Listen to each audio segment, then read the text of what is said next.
साथियों नमस्कार। मैं चित्रांश माथुर, प्रदेशाध्यक्ष, कॉलेज शिक्षा संविदा कार्मिक संघर्ष समिति। मैं आज आप लोगों के बीच में ये वीडियो इसलिए लाया हूँ क्योंकि कुछ बातें ऐसी हैं जो कॉलेज एजुकेशन की जो कर्मचारी है वो अभी एकजुटता में नहीं है।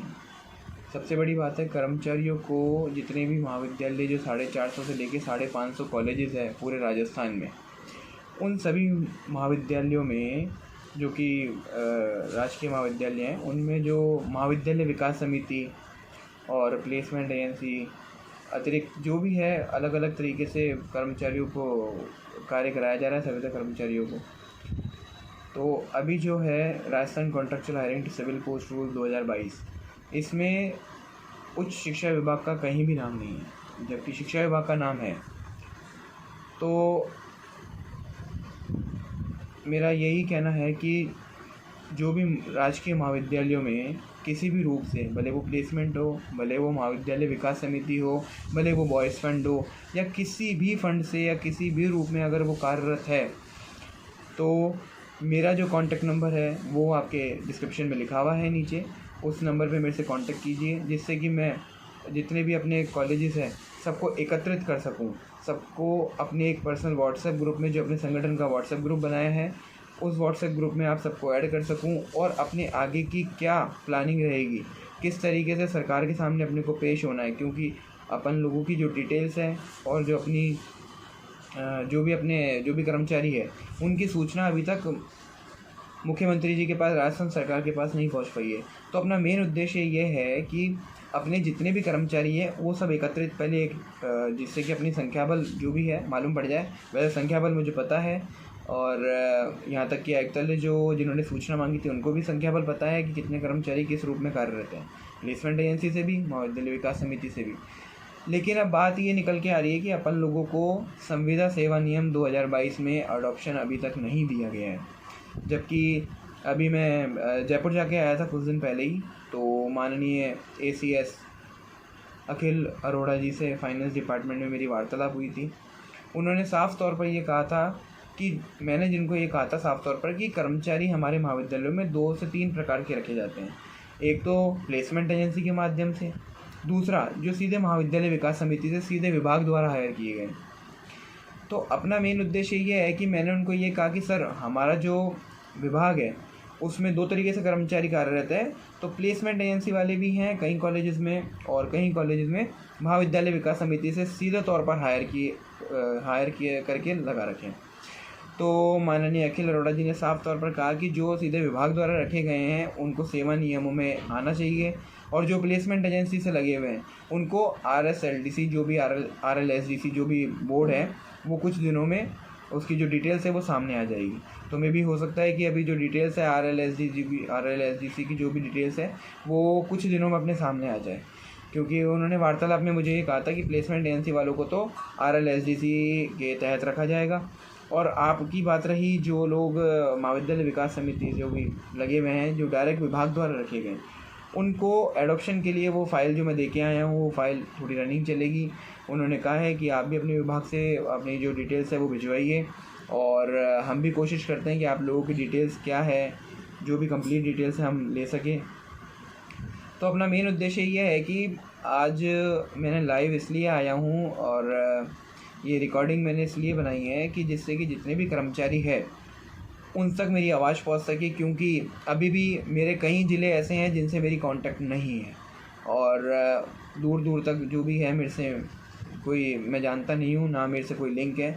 मोस्टली ज़िले जो है मेरे आसपास के, और जो जिनसे मेरी वार्तालाप हो चुकी है, जो जयपुर भी आए थे, 10-15-20 ज़िले जो भी है, 10-15 ज़िले हैं जिनसे मेरी वार्तालाप हुई है। और कई ज़िलों के लोग उस दिन जयपुर भी आए थे, जहाँ पे मुझे प्रदेश अध्यक्ष नियुक्त किया गया, भवानी सिंह राठौड़ को संयोजक नियुक्त किया गया, और शिखा जैन को महिला मंत्री के रूप में नियुक्त किया गया। जबकि नीम का थाना सीकर से नरेंद्र कुमार मीणा जी को प्रदेश उपाध्यक्ष, और अनिल कोटिया जो कि बीकानेर से हैं, उनको प्रदेश उपाध्यक्ष के रूप में नियुक्त किया गया है। अब अपना मेन ये है कि जो अपनी कार्यकारिणी है वो कार्यकारिणी इतनी मजबूत कर ले हुए कि 4 तारीख के बाद, 4 अक्टूबर के बाद में आचार संहिता लगने के चांसेस हैं। तो अपना मेन उद्देश्य ये है कि जो अपने कॉलेजेस हैं जो अभी तक लिंक में नहीं आए हैं वो लोग मेरे से कांटेक्ट कीजिए। मेरा मोबाइल नंबर डिस्क्रिप्शन में है और मेरे से बात कीजिए, जिससे कि मैं उन सभी कर्मचारियों को भी मेरे जो व्हाट्सएप ग्रुप है, जो मेरा संगठन है, उसमें मैं सम्मिलित कर सकूं और सभी कर्मचारियों का भला हो सके। मेन उद्देश्य है कि जो कर्मचारी वंचित रह रहे हैं अभी तक, उस शिक्षा विभाग का कहीं भी नाम नहीं आया है, तो उन्हीं कर्मचारियों को सरकार के सामने पेश किया जाए कि भाई हम लोग जो है, जो महाविद्यालयों में लगे हुए हैं, राजकीय महाविद्यालयों में, लेकिन हमारे पास में अभी तक कुछ ऐसा अडॉप्शन की प्रक्रिया या RLSDC की जो भी प्रक्रिया है वो सामने नहीं आई है, जबकि हम लोग सीधे तौर पर महाविद्यालय विकास समिति, बॉयज़ फंड, जो भी तरीका है उनसे सीधे विभाग द्वारा हायर हुए हैं। तो मेन उद्देश्य ये है कि पहले जो प्लेसमेंट एजेंसीज है वो तो RLSDC में जाएंगी। दूसरा, जो लोग सीधे विभाग द्वारा रखे गए उन लोगों के ऊपर अभी तक कोई भी किसी भी प्रकार की कोई कार्रवाई नहीं की गई है, जबकि आयुक्तालय द्वारा महाविद्यालय विकास समिति की संख्या बल कहाँ पर कितने कॉलेजेस में कितने कर्मचारी कार्यरत है वो आयुक्तालय द्वारा पहले ही डिटेल्स ली जा चुकी है और आयुक्तालय के पास में कंप्लीट डेटा पड़ा हुआ है कि कौन से महाविद्यालय में कितने महाविद्यालय विकास समिति से कर्मचारी कार्यरत है, किस पोस्ट पर कार्यरत है, कंप्यूटर ऑपरेटर है या सफाई कर्मचारी है या LDC है या जो भी है, असिस्टेंट लाइब्रेरियन है, जो भी पोस्ट है वो सब डेटा उनके पास एकत्रित है। तो मेन उद्देश्य अपना यही रहेगा कि अपन जल्दी से जल्दी अपना जो संगठन है उसको मजबूत किया जाए और उसको संगठन को जयपुर ले जाकर सामने पेश, अपन सरकार के सामने पेश हो सके, अपन अपनी मांग रख सकते, जिससे कि सरकार को ये मालूम चल सके कि जो महाविद्यालयों में कर्मचारी जो वंचित रह रहे हैं उनको किस तरीके से सम्मिलित किया जाए और जल्दी से जल्दी उनका अडॉप्शन करके उनको राहत प्रदान की जाए। उम्मीद करता हूँ कि आप लोग मेरा जो नंबर है मेरे से कॉल पे कांटेक्ट करिएगा जल्दी से जल्दी, और जो मेरा डिस्क्रिप्शन है उसमें मोबाइल नंबर लिखा हुआ है, आप मुझे कॉल कीजिए जिससे कि मैं आप लोगों को ऐड कर सकूं। आज ही मैंने गूगल फॉर्म के स्प्रेडशीट बनाई है जिसमें सभी महाविद्यालयों के लिए मैंने शेयर किया है और वह लोग अपना नाम,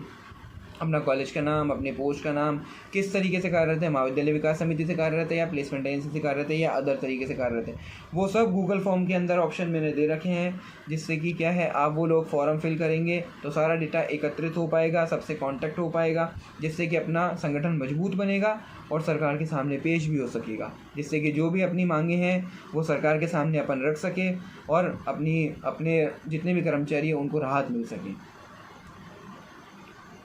जय संघ जय संघर्ष। धन्यवाद दोस्तों, धन्यवाद साथियों।